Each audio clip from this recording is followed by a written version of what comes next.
And joining me now is Senator Chris Coons. Senator, it's good to see you after, I feel like it's been too long since I saw any of you in the halls of the Capitol. It's been kind of a whirlwind couple weeks with the election. So thank you for being here. I want to start with that legislation that you have with Senator Flake. Mitch McConnell already seems to be on the record. On Friday, he was saying there's nothing to worry about, that Mueller's not in any sort of jeopardy. Do you agree with that assessment, and what should they be doing? Well, this is a bill, a bipartisan bill that passed the Senate Judiciary Committee back in April by a strong bipartisan margin of 14-7.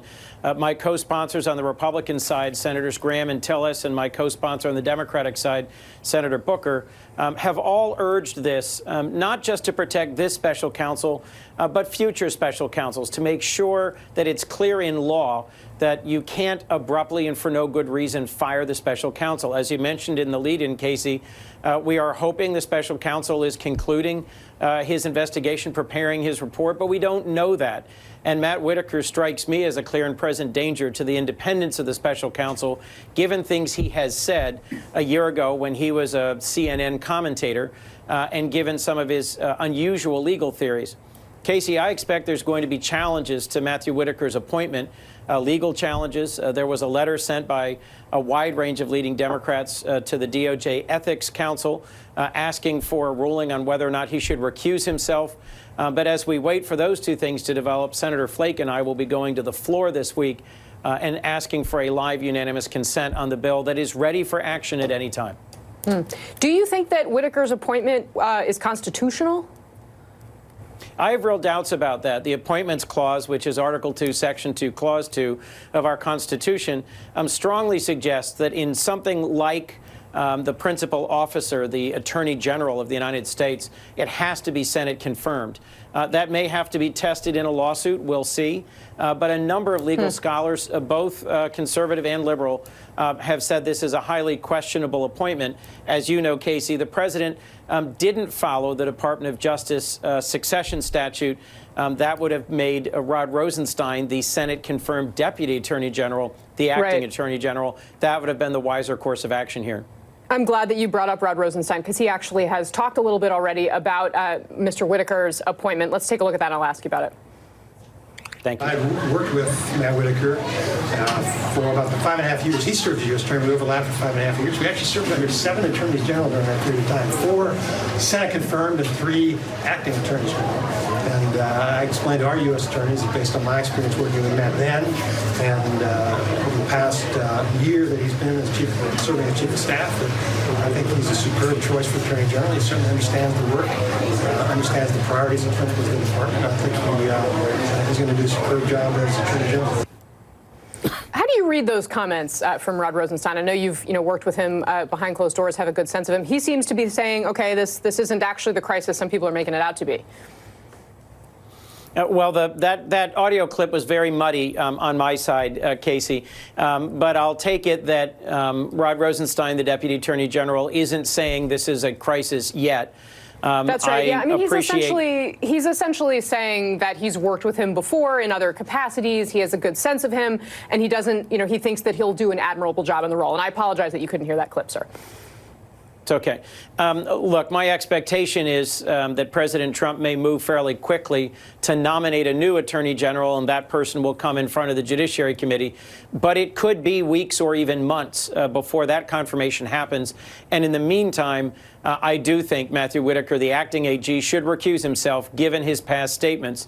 I'm somewhat encouraged if Rod Rosenstein, the Deputy Attorney General, has made a comment that you just played that suggests he's not alarmed. But frankly, the test here is whether Matthew Whitaker is someone whose legal ideas and whose relevant experience makes him an appropriate person to serve as acting attorney general. And there have been a number of press accounts of things that Matthew Whitaker said when he was a candidate in Iowa. He ran for the Senate previously in Iowa unsuccessfully, that were really way outside the legal mainstream of the United States, suggesting that he supports some really very obscure legal theories about constitutional order and the role of states in nullifying decisions by the Supreme Court. Do you think that there's anything that you can do in Congress to guarantee that members of Congress see whatever it is that the special counsel is going to put together, that report, let alone the public? It's possible, as a number of leaders have said today on television and over the past week. Jerry Nadler, who is likely the next Judiciary Committee chair in the House, and there was a passing comment from Senator Schumer, the minority leader, earlier today. We do have a end-of-year spending bill that'll come up on December 7th. It's entirely possible for us to insert into that bill a piece of legislation like the Special Counsel Integrity and Independence Act that I've co-sponsored, or another provision that would provide that the special counsel's report would need to be provided to the critical committees of Congress. It is the spending power of Congress that is in some ways our most important, and that's one of a number of vehicles we could use to try and ensure that Special Counsel Mueller's important work isn't simply buried or lost if there is some action against his investigation by Matt Whitaker. And would you be willing to deny government funding to those, I don't want to call it a full government shutdown because that's not what it would represent, but a partial government shutdown certainly. Would you be willing to vote for that partial shutdown over this issue? Well, we're not there yet, Kasie. I think what Jeff Flake and I are going to be doing this week is trying to put on the floor of the Senate a bill that's ready for action to say, why even flirt with the idea of a government shutdown? This is a balanced bipartisan bill. And I respect that the majority leader has said in the past that the Mueller investigation should not be interfered with. But I don't understand on what basis he thinks President Trump, who continues as recently as last week to criticize and question and challenge the Mueller investigation, can be trusted to stay hands off. I think it is the role of the Senate to step forward in a moment like this and ensure that we don't have a constitutional crisis that is so obviously avoidable with legislation that's bipartisan and ready for action. Senator Chris Coons, thank you so much for your time tonight. I'm sure I will see you later on this week. Thanks. Kasie, thank you, and thank you for letting me be on Veterans Day. It's important that we remember and thank all who've served our country in the past, present, and future. Completely agree. Thank you very much for that, sir. Appreciate it. Thank you, Kasie. When we come back, we're going to dive into